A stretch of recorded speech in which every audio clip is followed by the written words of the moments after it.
Bueno, vamos a tomar contacto con Fabián Palo Oliver, integrante de la Comisión Investigadora del tema Vicentín.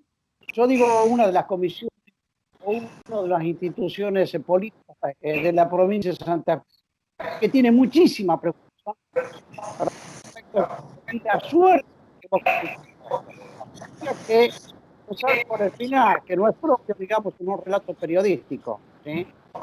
Cuando Palo Oliver tajantemente le dice en la cara a los que tuvieron días atrás en la legislatura, así como la situación, vamos camino al después de la empresa, vamos a la quiebra. Y todos sabemos, los que tenemos conocimiento de derecho, que en una quiebra no cobra absolutamente nadie.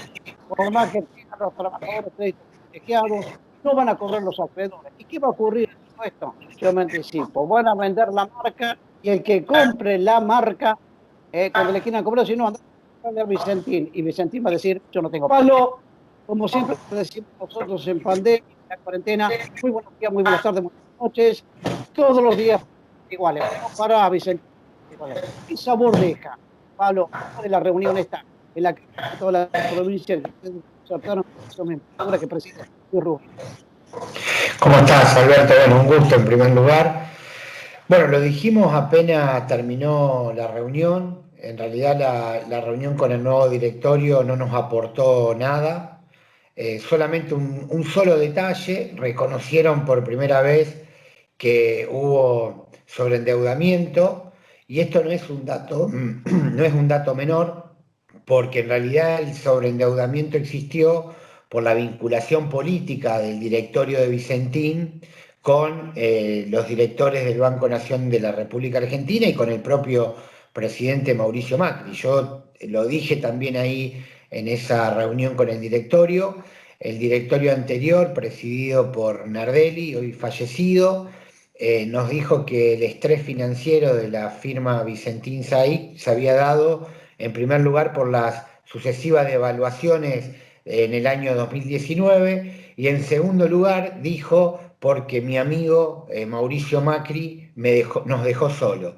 Eso lo dijo ante 10 miembros de la comisión, o sea que había un representante de cada banca legislativa, de cada bloque parlamentario, y la verdad que es una demostración de que la vinculación que tenía el directorio anterior con el Banco Nación, más allá de que hay una historia de 50 años por detrás operando Vicentín con el Banco Nación, es que esa vinculación política le permitió ir recibiendo distintos desembolsos sin estar en condiciones de hacerlo, porque desde abril del año pasado Vicentín tenía un informe negativo del Banco Central de la República Argentina, por lo cual no hubiese podido acceder al crédito en ninguna de las bancas privadas.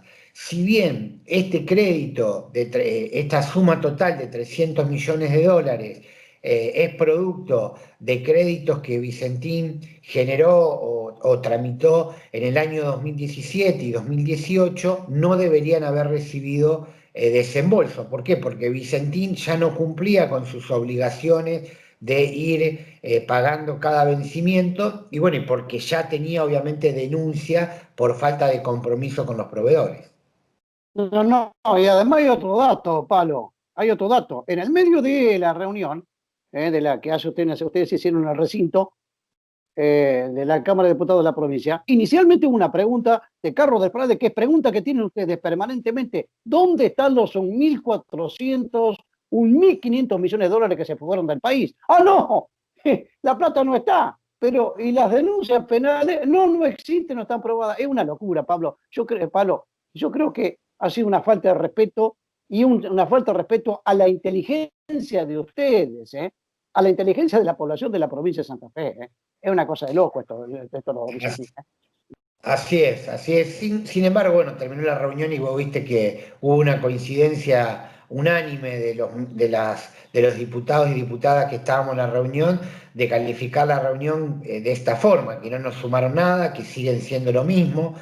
Vale recordar que el actual presidente, el contador Escarel, tiene una vinculación con Vicentín de 35 años, habiendo sido asesor impositivo. Hoy Vicentín tiene importantísimas deudas con el fisco a nivel nacional y provincial, 105 millones de pesos le debe a la provincia de Santa Fe en concepto de impuestos. Así que la tarea que ha tenido no solamente que no ha sido del todo buena, sino que demuestra que ha sido un engranaje importante en la administración de la empresa Vicentina en los últimos años, ¿no? Así que es un cambio de nombre, pero siguen negando cada una de las cosas que se le van imputando. Lo que yo sí creo, Alberto, que la justicia con las tres denuncias penales que hay en el ámbito de la justicia va a demostrar realmente que hubo fuga de capitales, que se trianguló, que se usaron otras empresas del holding para vaciar a Vicentín Said, y esos son delitos económicos que van a tener que rendir ante la justicia. Pablo, convengamos que Nueva York tiene un proceso de discovery. Para el Lego, explicarle lo que significa un proceso de discovery, es que te abren una instancia y te van a perseguir por el mundo. Al tío Sam le puede hacer cualquier cosa, pasearte desnudo frente a la Casa Blanca, abrazarlo a Trump. Trump todavía está diciendo que ganó las elecciones. Cualquier cosa puede ocurrir, pero con esto no se embroma, ¿eh? Y han falseado documentación para obtener créditos en Estados Unidos. Pero además hay otra cosa, Pablo, y quiero que me lo expliques rápidamente este tema.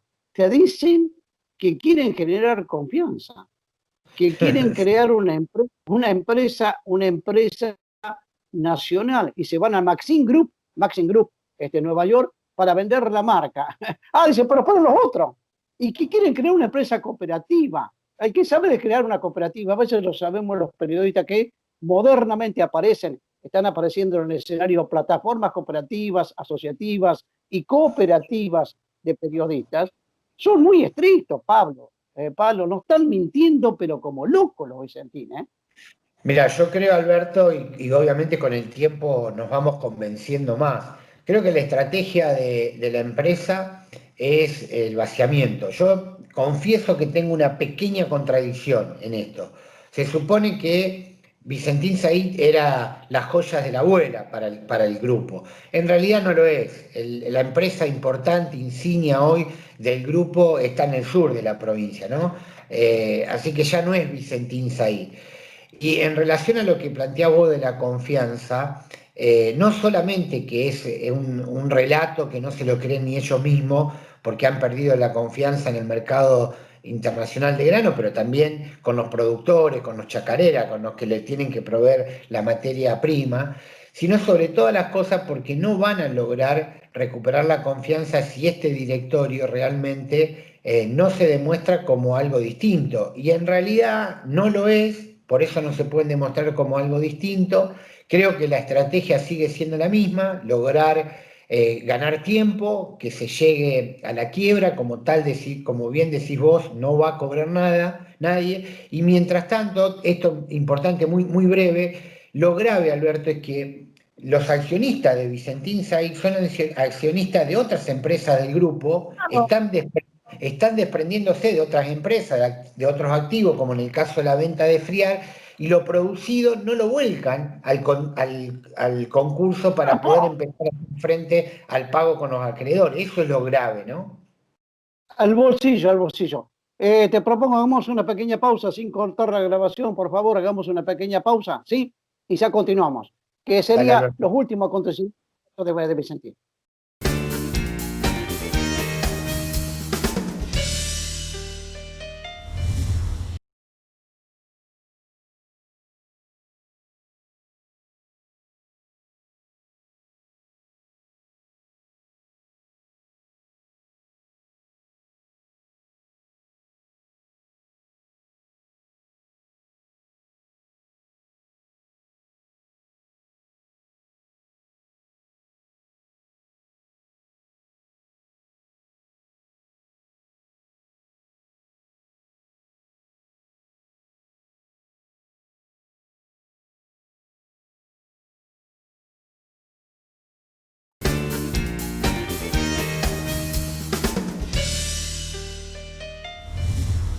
Bueno, retomamos el contacto con el diputado provincial Fabián Palo Oliver, ¿sí? Han ocurrido algunas decisiones judiciales a destiempo en los últimos días respecto al tema Vicentín, Lorenzini cuando no. Otrora Lorenzini, hoy juez civil y comercial con la Centro Reconquista, pero otrora asesor, digamos, del Banco Nación en la sucursal Reconquista. O sea, que era el mismo que le firmaba los avales o autorizaba los avales para que Vicentín contrajera toda esta fenomenalidad. ¿Cuál es la opinión de ustedes? ¿Cuál es particularmente de la comisión? Ustedes trabajan de consumo, digamos, de un común acuerdo. ¿Cuál es la opinión que tienen respecto de esta intervención que ha resuelto, digamos, el juez Lorenzini a la empresa? Intervención que es para compartir los hipotéticos interventores con el directorio que está cuestionado. A nivel penal, a nivel comercial, está cuestionado. ¿Cuál es la opinión que tienen ustedes?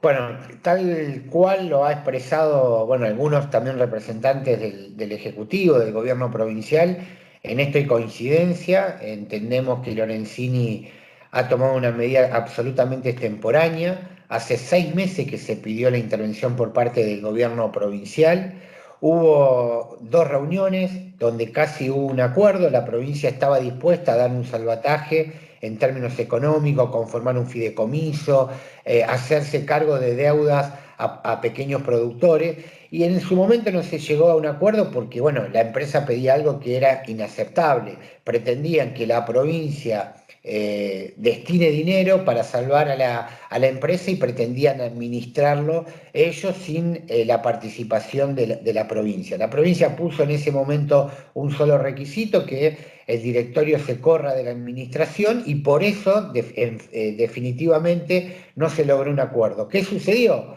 El juez Lorenzini tardó 4 meses y medio más después para resolver este incidente, por eso decimos que llega tarde.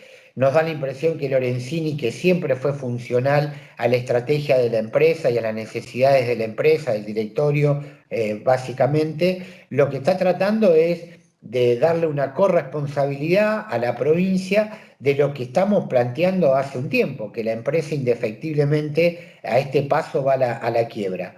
Hoy, a 10 meses de comenzado el concurso, no hay ninguna resolución o ninguna instancia que pueda avisorar una solución. Es decir, no hay inversores, no hay interesados hasta el momento inversores, tienen inhibido la posibilidad de operar en el mercado financiero, en el mercado de divisa, de vender, comprar. La verdad que no hay muchas posibilidades de que haya un salvataje, salvo que la provincia o el Estado Nacional pongan dinero, y la verdad que no se puede aceptar una coadministración. Lorenzini pretende que la provincia tenga un rol secundario y que ponga plata. La verdad que más funcional a la empresa el juez Lorenzini no puede ser. No, no, no, no. Cuando hablamos del Estado Nacional o la provincia somos nosotros, porque el Claro. Estado provincial, el Estado Nacional somos nosotros y nosotros los que contribuimos, digamos, al erario provincial y al erario nacional. La última, Palo, ustedes como comisión, terminada la gestión, que será probablemente el próximo año, ¿sí? ¿Van a recurrir a la justicia? Mira, lo que nosotros, toda la información que tiene la comisión son de distintos justamente actores, hay funcionarios nacionales del Banco Nación, hay jueces, fiscales, bueno, integrantes de distintas organizaciones. A mi modo de ver, hay elementos como para volcar en cada una de las causas. No sé si da como para hacer una denuncia de la comisión, pero sí hay material que en las distintas causas pueden ser útil. Obviamente que va a ser materia de discusión. Lo que yo sí tengo como representante de un bloque y demás, y que tenemos que después discutirlo en el marco del Frente Progresista, sí mi posición va a ser de muchísima dureza. Estoy convencido que hay una responsabilidad muy grande de los directores. Obviamente no de todos aquellos que tienen acciones, pero sí los directores y los funcionarios de primera línea de la empresa. Hay delitos, yo estoy convencido que han tenido un plan sistemático de vaciamiento de la empresa, que han evadido, que han triangulado. Así que creo que hay que hacer un aporte a la justicia. Esperemos que todos tengamos la misma visión. Perfecto, Palo, yo le agradezco, no me corte la grabación, por favor, no me corte la grabación, le agradezco, le agradezco. Un gran Gracias. abrazo, un gran abrazo. Un abrazo y hasta cualquier momento.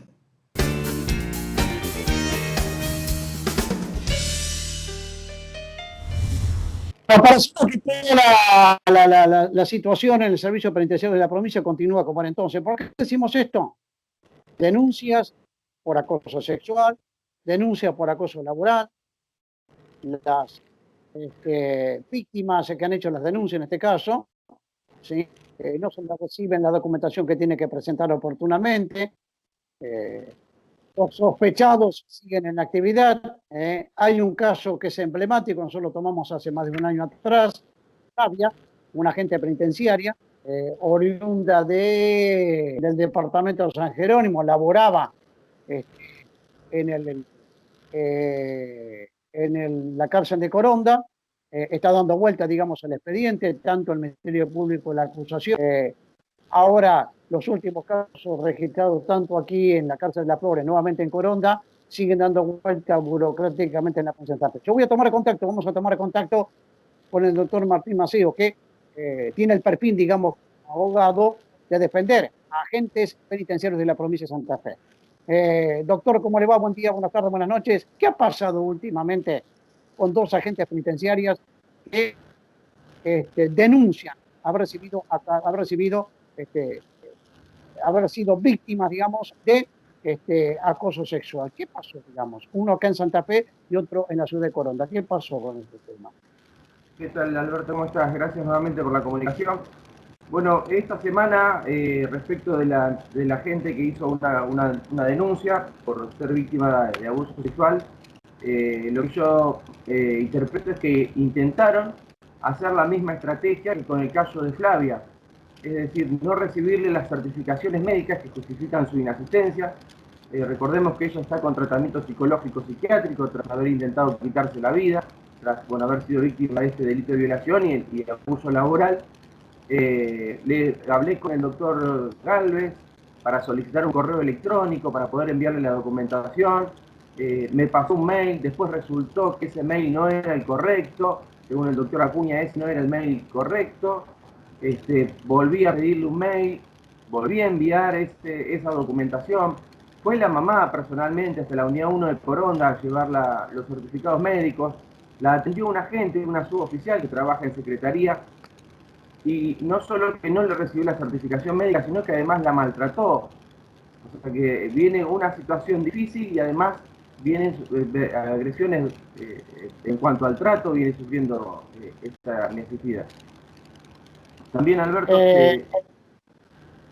estoy trabajando en dos casos nuevos, se han radicado dos denuncias nuevas por abuso sexual en la unidad 2 de Las Flores, de la localidad de Santa Fe, en capital. Y entonces, ¿qué ocurrió ahí en la cárcel de Las Flores, aquí en la capital de la provincia? Bueno, había un agente, ¿no?, que a cambio de que las chicas pudieran trabajar, porque hay recargos en el servicio penitenciario que son pagos y hay recargos que no son pagos. Entonces este chico, a cambio de favores sexuales, las ubicaba a las chicas que accedían a estas pretensiones, las ubicaba dentro de las jornadas laborales pagas.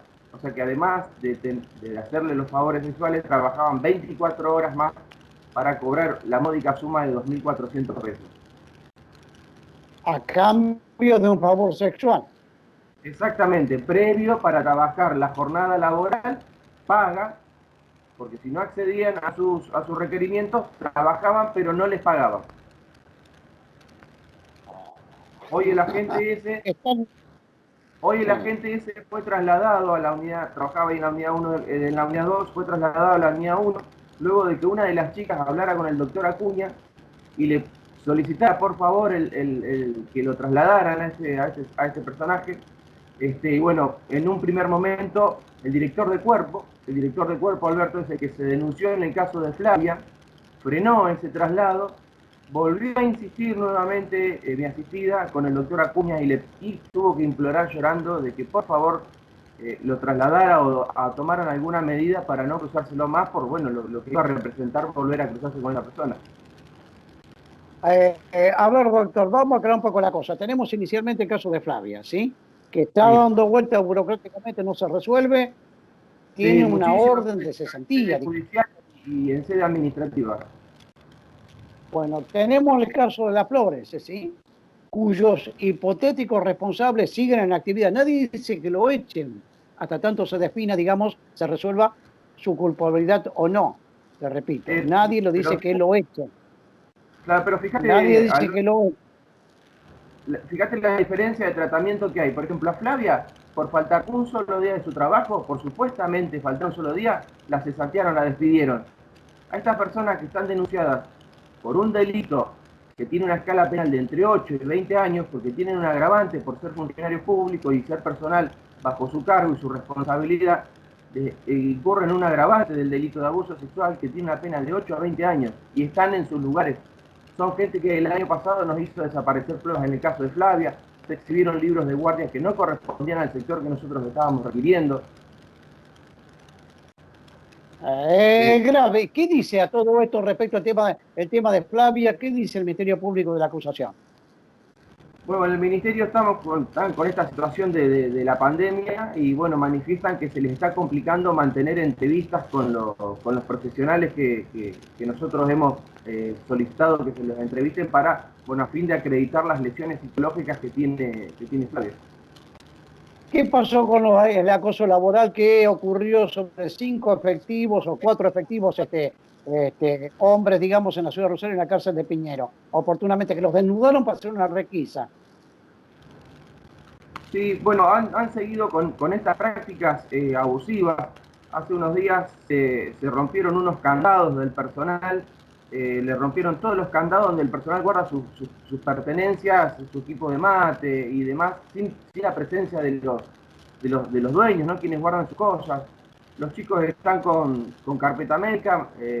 Este miércoles tenemos una reunión en Santa Fe con los médicos, con la Dirección de Sanidad, para ver cómo sigue esta situación.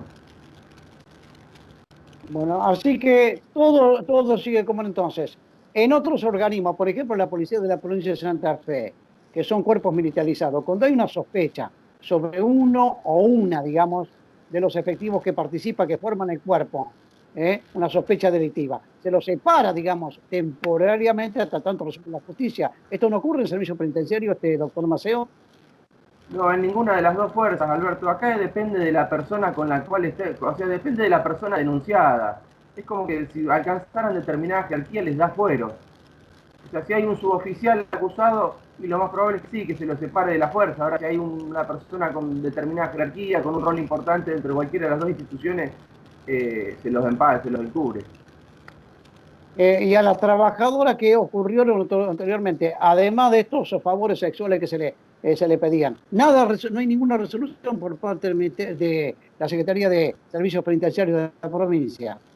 No hay ninguna medida que diga, bueno, ¿te acordás, Alberto? Nosotros putábamos, esto es algo normal, esto es frecuente. Bueno, vemos que sí, y desde el servicio no se toma una medida que por lo menos diga, bueno, una medida ejemplificadora con respecto a aquellos denunciados.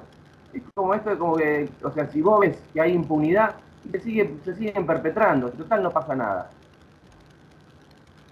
Mire, doctor, le vamos a poner puntos suspensivos. El año está prácticamente terminado, pero la situación del día a día continúa, digamos, en el servicio penitenciario. Le agradezco infinitamente, doctor. Como siempre decimos, muy buenos días, muy buenas tardes, buenas noches, en plena pandemia. Y el sufrimiento que ocurre, particularmente con la violencia de género que usted me relata en el servicio penitenciario de la provincia de Santa Fe. Gracias, doctor. Un abrazo. Otro, Alberto, gracias a vos.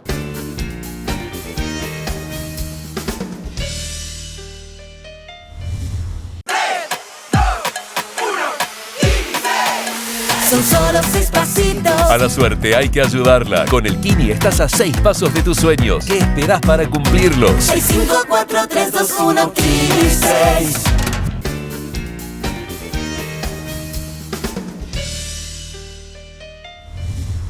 Bueno, vamos a tomar contacto con Daniel Gutiérrez mientras sigue revisando, digamos, toda la información, toda la documentación. Daniel Gutiérrez es el secretario de prensa de la UON seccional Rosario. UON que a nivel nacional acaba de conseguir un convenio bastante importante, y vaya si lo es, bolsillo de los trabajadores, convenio paritario, un 40%. Daniel, como siempre decimos, muy buenos días, muy buenas tardes, muy buenas noches, ¿sí? Daniel, 40% en 2 partes en el medio de la pandemia. ¿Qué tal? ¿Qué tal? ¿Cómo va? Sí, yo creo que es muy bueno.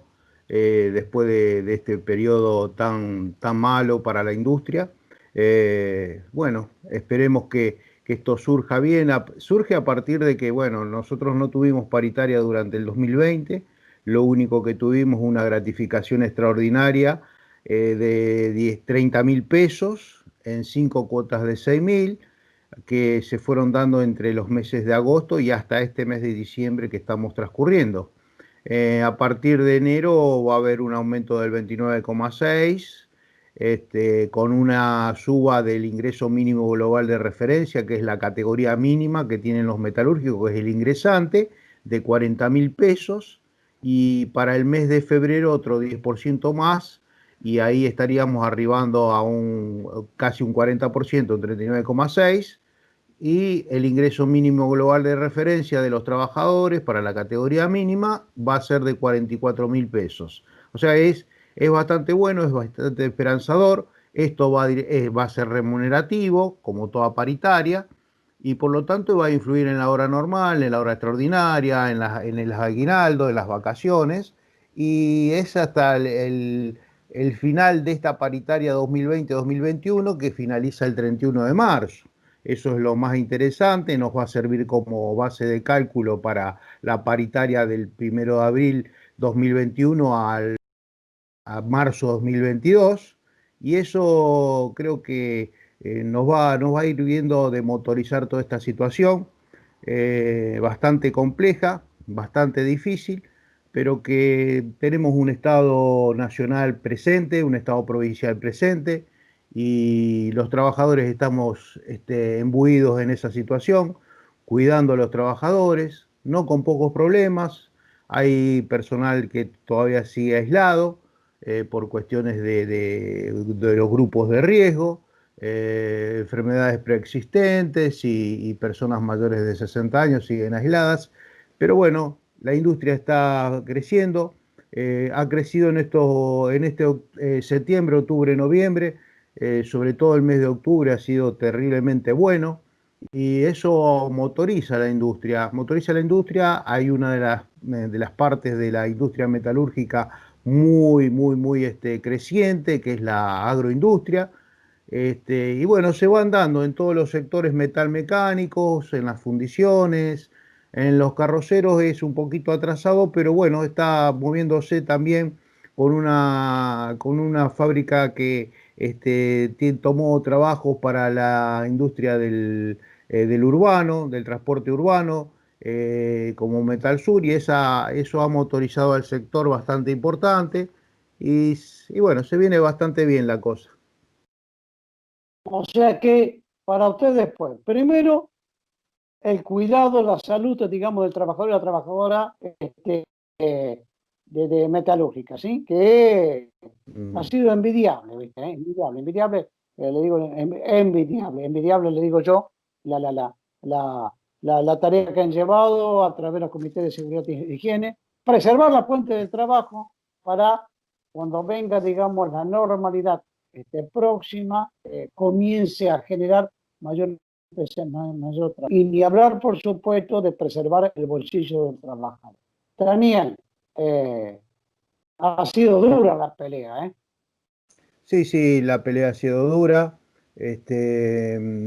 pero tuvimos un Estado nacional presente, un Estado provincial presente, y eso ha motorizado y nos ha dado fuerzas, más de la que siempre tuvimos. Tenemos un gremio que es muy luchador y que ha ido en todas y cada una de las empresas concientizando a los trabajadores en cuanto a la seguridad e higiene laboral, y en estos casos para que todos los elementos de protección personal, sobre todo los que están nuevos en cuanto a coronavirus, lo hayan usado para prevenir todas estas cuestiones.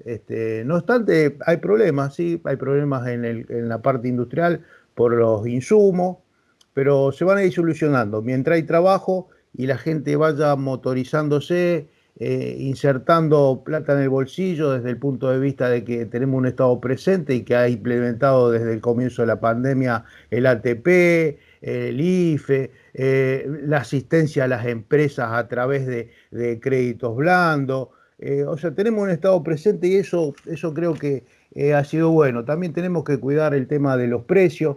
Y esto es un trabajo entre todos, entre el gobierno, entre la gente.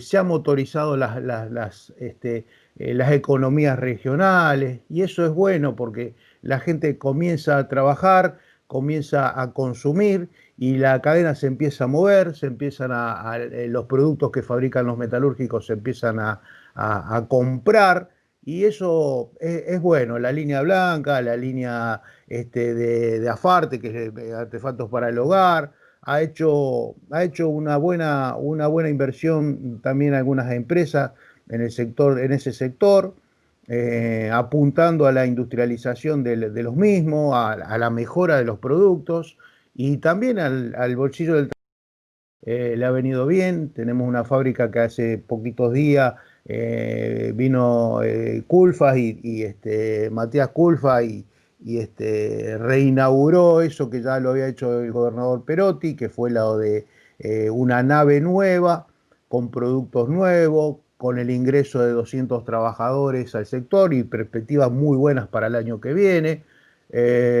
Ha motorizado los distintos sectores de la industria metalúrgica, están creciendo muy bien.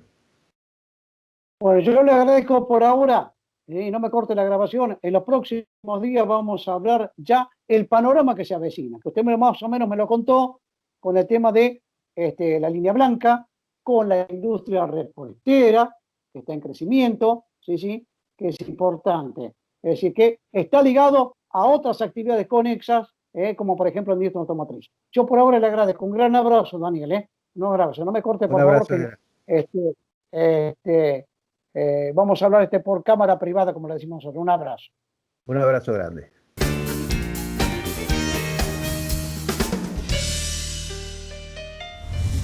Tomar contacto con José Tetoni de la CTA provincial. Como siempre decimos, muy buenos días, muy buenas tardes, muy buenas noches. Una buena. Salió el impuesto a la riqueza, que tantas vueltas daba, al menos una buena. ¿Sí? Hay pálida, por supuesto, pero también hay cosas buenas. ¿Sí? Salió el impuesto a la riqueza. José, ¿qué tal? Salió el impuesto a la riqueza al final, ¿sí? Sí, bueno, y realmente hay que celebrar que haya habido una mayoría, pero en el Senado que finalmente definió el tema, pero también hay que advertir que la votación fue 42 a favor, 26 en contra, con lo cual esto revela con toda claridad a los millones de argentinos, a los 18 millones de argentinos que están en la pobreza, a los más de 3 millones de argentinos que la están pasando mal. Bueno, todos la están pasando mal, algunos no tienen ningún problema. Estos ricos que se opusieron tuvieron 26 votos a favor. ¿Sí? Este pequeño puñadito de multimillonarios que tienen de 2.5 millones de dólares para arriba de patrimonio individual, no productivo, estos muchachos lograron que 26 senadores de la Nación, 26 senadores de la Nación, digan, no, pobre gente, va a sufrir mucho, no están en condiciones de aportar. Con lo cual me parece que revela un desafío futuro muy importante, de seguir consolidando, al menos para los que queremos distribuir la riqueza, un poquito en Argentina. Ni siquiera estamos diciendo llegar al socialismo, o que esto sea un país comunista, ni que sea Venezuela, ni nada de las pavadas que dicen, pero por lo menos cobrarle ese 2%, ese 3,5% a los multimillonarios para tener un fondo para atender necesidades sanitarias y necesidades productivas, que hoy son imprescindibles. Hoy cuando la UCA, la Universidad Católica, dice que hay un 44% de pobres en la Argentina y que entre niños, niñas y adolescentes ese número se incrementa, evidentemente va a haber que tener un sistema tributario progresista que permita cargar las grandes fortunas y distribuir la riqueza. Con lo cual, hay un desafío político de toda la sociedad que es consolidar esos 46 votos que permitieron avanzar y tratar de advertir que hay 26 senadores en nuestro Congreso de la Nación que están protegiendo los intereses de un puñado de multimillonarios a los cuales esperemos que las mayorías no los vuelvan a acompañar. Sí, sí, sí. Además, bueno, decirlo, José, la pandemia que estamos sufriendo, que no terminó todavía, no Ah, vino sola, no vino acompañada de 4 años de gestiones anteriores de Macri, ¿eh? Ojo con este tema, ¿eh? Porque sí, todo te dice, mira la pandemia de Alberto Fernández. ¿Qué pandemia de Alberto Fernández? Pandemia universal. Mire qué poder que tiene el presidente de la República que distribuyó y propagó el virus por todo el mundo. Estamos todos locos con esto. No vino sola la pandemia, vino de 4 años de Macri, que fue otra pandemia igual o peor económica y productivamente. sí, así es, Alberto, tal cual, nosotros pensamos de esa manera, usando metáforas, la pandemia económica en la Argentina es un enfermo de riesgo en una pandemia económica. Entonces, ya estaba, es como que Argentina fuera hipertenso, con problemas cardíacos, ya tenía diabetes. Entonces, en ese contexto nos llega una nueva pandemia económica que profundiza el problema y sumerge a la Argentina en una caída del producto muy importante. Que bueno, ahora hay que saber que esto iba a suceder porque una economía debilitada a la que se le suman las consecuencias de una pandemia sanitaria y económica, iba a deteriorarse aún más. Bueno, ahora hay que prepararse para detener la caída. Ya algo se ha hecho, ¿no? Porque estos 44, lo dice el propio estudio de la Universidad Católica, si no hubiera sido por las políticas del plan alimentar o de la IFE o de distintos programas que está llevando adelante el gobierno nacional, o por ejemplo los ATP este apoyo que da al empresariado para que no despidan y paguen los sueldos, o en el sector cooperativo, que nosotros valoramos mucho, la línea 1 del Ministerio de Trabajo, que también paga un salario mínimo vital y móvil a los cooperativistas.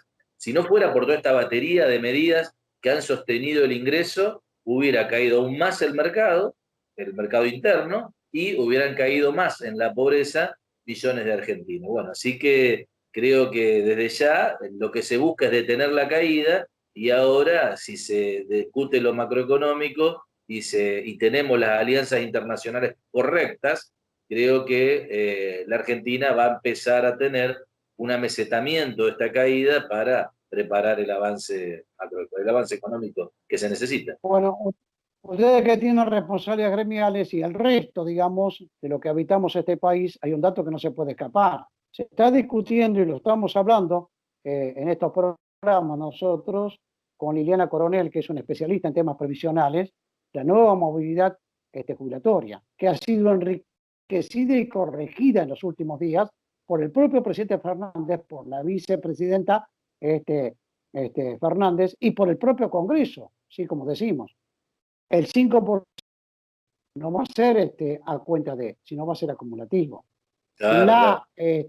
La actualización no va a ser semestral, sino trimestral. Y además vamos a tomar como base el famoso RISTE, ¿sí? En la recaudación más el salario promedio. Esto es muy importante, el sesgo que le dio en los últimos días el presidente de la República y la vicepresidenta, más el Congreso Nacional, José, ¿eh? Sí, sí, por supuesto. Ya que tocás este tema, creo que es un tema que merece profundizarse mucho. Y yo quiero tomar dos elementos para la comunidad de análisis de qué nosotros adherimos a esta modificación de la forma de calcular la movilidad jubilatoria. En primer lugar, voy a hablar de un elemento local, ¿sí? Nosotros somos un buen ejemplo. La provincia de Santa Fe tiene una buena movilidad jubilatoria. ¿Ustedes saben en qué consiste la movilidad jubilatoria? La movilidad jubilatoria en la provincia de Santa Fe, que nunca nos hizo perder, que afortunadamente nunca nos hizo perder poder adquisitivo entre el activo y el jubilado, está justamente establecida en base a los coeficientes de aumento que logran los activos.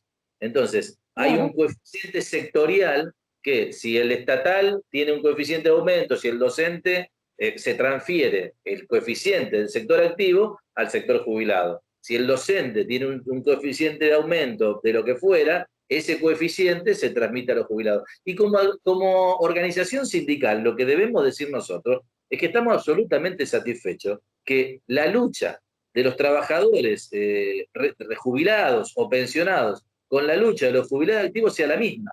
Porque si ese coeficiente está vinculado el uno al otro, nosotros no dividimos la pelea de los activos de los jubilados como sucedió durante décadas en el sistema previsional. Muchos sindicatos del sector privado abandonaban la discusión de los salarios remunerativos y bonificables, porque una vez que se jubilaban sus jubilados, digo de todos los sectores privados, ¿no? Casi todos los sectores privados del país, ya el salario del jubilado de su sector no tenía nada que ver con el salario de activo de su sector.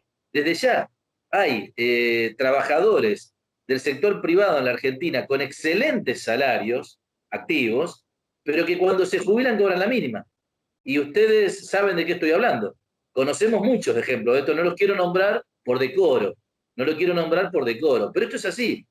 Muy buenos salarios en actividad, fruto de un montón de conquistas del sector activo, ¿sí? Pero que no se trasladan al sector jubilado porque no son remunerativos. Entonces tienen un bolsillo muy grande cuando trabajan, pero se les cae a pedazos cuando se jubilan. Por un lado, ese es un dato muy importante, y nosotros lo bancamos porque siempre vamos a mantener la coherencia de lo que siempre hicimos y dijimos en la provincia de Santa Fe. El coeficiente de activos se tiene que trasladar a jubilados. Pero hay otra cosa más también, que tiene que ver con algo que, digamos, muchas veces se dice que el sindicalismo es peronista. Bueno, miren, yo creo que eso no es tan así. Todos los que trabajan en sindicatos, todos los sectores sindicales no votan o no militan en el Partido Justicialista, pero hay algo que le hay absoluto acuerdo, al menos de los que tienen algo de estudio. No hay un solo sindicalista que se haya pronunciado en contra de la Constitución del 49, esa Constitución de Perón, ¿sí? Que después de todo eso, la fusiladora solo dejó el 14 bis. Pero en el 14 bis y en la Constitución del 49 había un ítem que era muy importante, que era la participación en la ganancia de los trabajadores. Esto es así. ¿Qué significa la participación en la ganancia de los trabajadores? Cuando a la empresa le va bien, a los trabajadores le tiene que ir bien. Entonces hay una sociedad, hay una posibilidad de diálogo social entre el capital y el trabajo. Muy bien. Esa posibilidad de diálogo social entre el capital y el trabajo en el sector pasivo consiste en esto. Si hay crecimiento económico, si hay mejoras, si hay aumentos, eso se comparte. Por eso nosotros compartimos la fórmula que se está planteando en este momento de movilidad jubilatoria.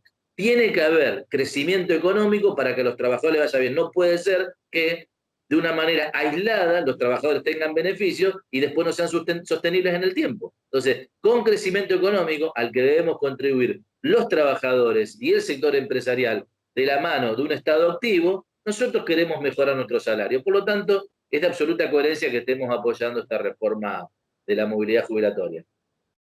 Perfecto, le agradezco infinitamente. En los próximos días vamos a tomar contacto nuevamente con usted para hacer un balance, digamos, de cómo han vivido como dirigentes trabajadores el tema COVID y cómo lo estamos viviendo todos ahora.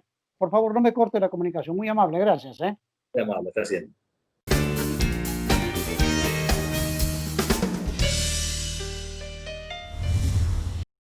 Bueno, vamos a tomar contacto con nuestra especialista en temas previsionales, la doctora Liliana Coronel, ¿sí?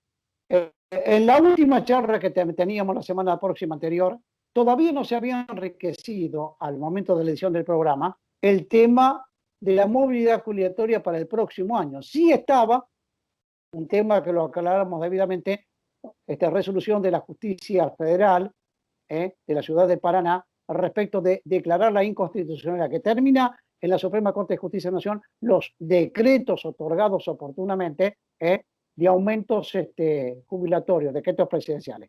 Pero el tema de la movilidad que tanto se estudió y que fue como mensaje al Congreso Nacional, no estaba aclarado, ha sido enriquecido. ¿Cómo le va, doctora? Como siempre decimos, muy buenos días, buenas tardes. A ver, ¿cuál es la forma en que se enriqueció, digamos, este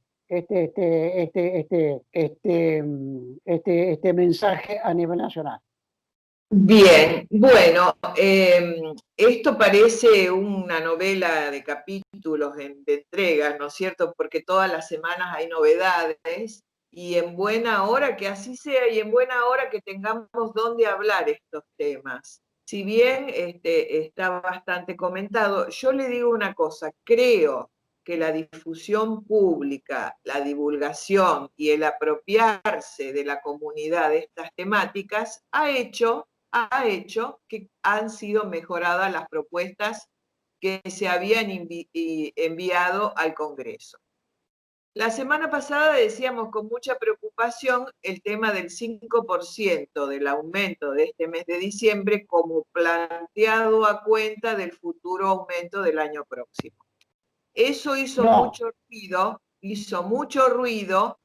y no obtuvo adhesiones, digamos, más bien obtuvo críticas fundadas, económicas, jurídicas. Entonces, cuando llega al Senado, a instancias, parece que hubo como una comunicación con el presidente, con la licenciada Raberta y el ministro de Trabajo, y se lee la comisión del Senado de oficialista del Frente de Todos, instó a que se hagan algunas modificaciones que fueron realmente mejoras. ¿Cuáles fueron estas modificaciones? El 5% no va a ser a cuenta. El 5% va a estar dentro de los 4 aumentos por decretos del 2020 y no va a tener que ver con lo que sea definido por la nueva pauta de movilidad que se va a fijar con la ley que todavía no salió. O sea que el bendito artículo 6 del proyecto inicial fue eliminado. El artículo 6 hablaba del 5% a cuenta, eliminado. La segunda reforma favorable fue la forma de calcular la fórmula. Es 50% recaudación y 50% variación salarial. ¿Cómo se va a calcular la variación salarial? Originariamente era en base al RIPTE. ¿El RIPTE qué es? La remuneración imponible promedio de los trabajadores estables. O sea, es un índice que promedia a todos los trabajadores registrados o en blanco. ¿Qué introduce acá? Que esa variación salarial se va a tener en cuenta considerando al RIPTE y o a la variación salarial del INDEC, que tiene no solo a los trabajadores registrados, sino también a lo que sería la economía informal o trabajadores en negro. Entonces es como más real. ¿Y cuál se va a tener en cuenta? El que sea más favorable. O sea, entre el INDEC y la variación salarial del INDEC se va a considerar la que sea más favorable, la más alta. O sea que eso también es bueno. Bueno, y además otro tema que no, no deja de ser importante. Las actualizaciones que iban a ser semestrales ahora van a ser trimestrales, 4 actualizaciones por año. Esto es importantísimo, porque mejor enriquece. Imagínense, le dan un aumento en el primer semestre, ¿sí? Tiene que esperar prácticamente un año para que le den segundo aumento. ¿Y el día a día cómo lo suplíamos? ¿Cómo lo conveníamos? Es mucho más reparador que sea trimestral. Lo ideal sería que fuera variación mensual, para que el rezago, digamos, no sea tan largo, porque si no, como bien usted dice, cada 6 meses va a haber un aumento y a lo largo de ese semestre la gente va a tener que afrontar todos los incrementos de los precios. Así que fueron 3 cosas buenas. Se acortó el plazo, se sacó el 5% y se mejoró la variación salarial. Ahora, ¿qué pasa con el ANSES? Que corre paralelo. La ANSES, la Administración Nacional de Seguridad Social, que atiende a los jubilados. ¿Comienza a atender presencialmente ahora? ¿Sí? Bueno, mire, otra noticia que también, como yo siempre, por suerte, trato de ser cauta cuando hablo en algún medio, porque sé que la gente lo escucha con mucha avidez.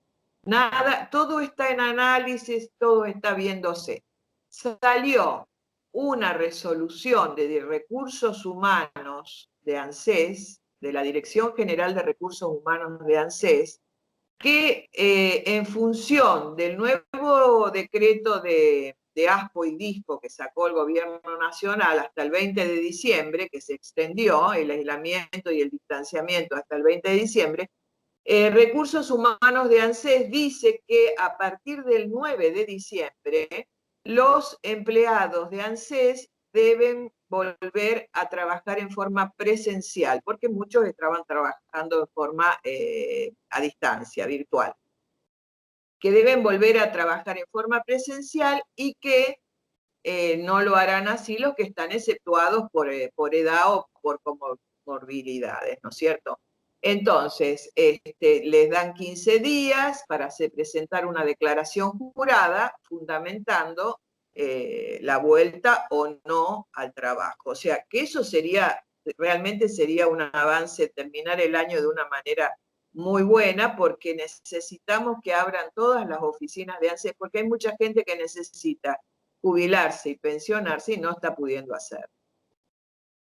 Bueno, ahora bien, lo último, y la comprometo antes del fin de año para hacer, no le digo un panorama, sino cómo ha vivido usted como profesional del derecho, cada uno en lo suyo, ¿sí? Pero ha sido muy pesada, digamos, la carga del COVID y sigue siendo pesada hoy por hoy hasta que venga inmediatamente la vacuna en los próximos días. ¿Qué pasa con esos créditos que habían sacado jubilados y jubiladas de ANSES? ¿Sí? ¿Qué pasa? Bueno, mire, dentro de lo que el gobierno ha llamado ingresos indirectos, que le ha dado a los jubilados pocos aumentos, pero, por ejemplo, no les cobró las cuotas y le dio los medicamentos, ¿cierto? Las cuotas de los créditos ANSES, que pesan sobre el bolsillo de muchos jubilados, de la gran mayoría, y que fueron tomadas en la gestión anterior para pagar luz, gas, teléfono, alimentos, durante este año el gobierno nacional no los cobró a esos créditos. Bueno, la proyección era que se extendiera el periodo, digamos, no es que le van a cobrar intereses, sino que le van a refinanciar 12 meses más al final del periodo del crédito. Bueno, esos créditos vuelven a cobrarse a partir de este mes de diciembre. Pero la buena noticia es que no tienen intereses punitorios ni nada por este periodo que no se les cobró, y la tasa es más baja. Del 37% pactado a la hora de la toma del crédito, ahora es del 29%. Y me decían en ANSES que el que estaba pagando una cuota más o menos de 3.600 pesos por mes va a pagar 3.100. O sea, bueno, muy bueno. No, y además hay otro dato, está dando vuelta también por estos días la posibilidad de un bono para que otorgaría el PAMI.